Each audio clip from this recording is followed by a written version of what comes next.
একশোটা গ্লাস নেবো, 100টা গ্লাস। হ্যাঁ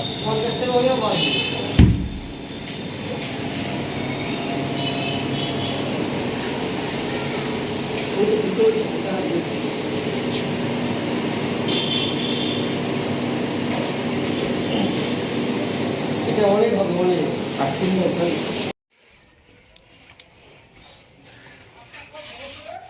একদম ভালো করে পরিষ্কার করা হচ্ছে। অভিষেক এই কাজটাতে সাহায্য করছে আমাদের।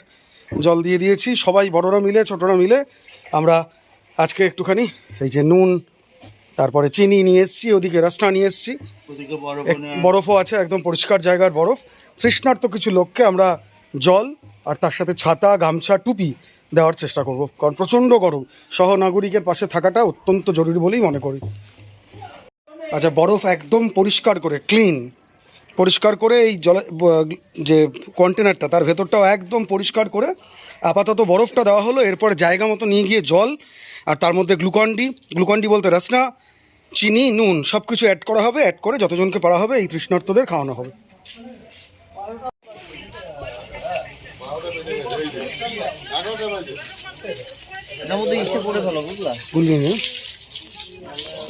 তাহলে 20-40 লিটার গেল, তাই তো? 40 লিটার যথেষ্ট, অনেকটা। চল ভাই।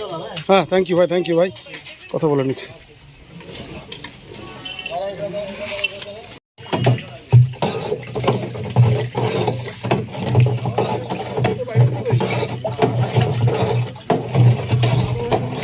বরফটাকে চাপ দে একটু, চাপ দে। হ্যাঁ, তাতে বরফের উপর যেটা লেগে আছে।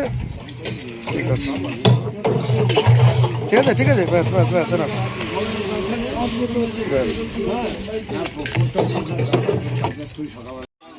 টোটাল আমরা টার্গেট নিয়েছিলাম 20-40 লিটার, 100টা গ্লাস ছিল।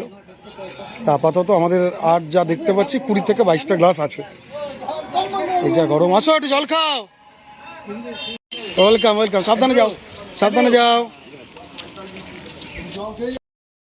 ডক্টর সপ্তর্ষি চ্যাটার্জি,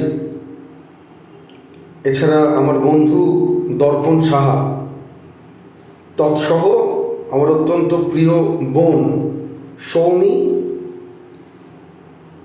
আরও অনেকে, সবাই মিলে কেউ আর্থিক, কেউ শারীরিকভাবে উপস্থিত থেকে সহযোগিতা করার ফলেই 16টি গামছা, 12টি টুপি এবং 10টি ছাতা এবং 40 লিটার জল তুলে দিতে পেরেছিলাম। এখানে যে আবর্জনা সুনির্দিষ্ট যাতে না পড়ে থাকে, যাতে না ক্ষতি হয়, আপ্লুত সকলের জন্য এভাবেই পাশে থাকতে চাই যখন সহনাগরিকদের যে কোনো রকম প্রয়োজন পড়বে। Very good. এই গরমে সবাই খুব সাবধানে থাকে।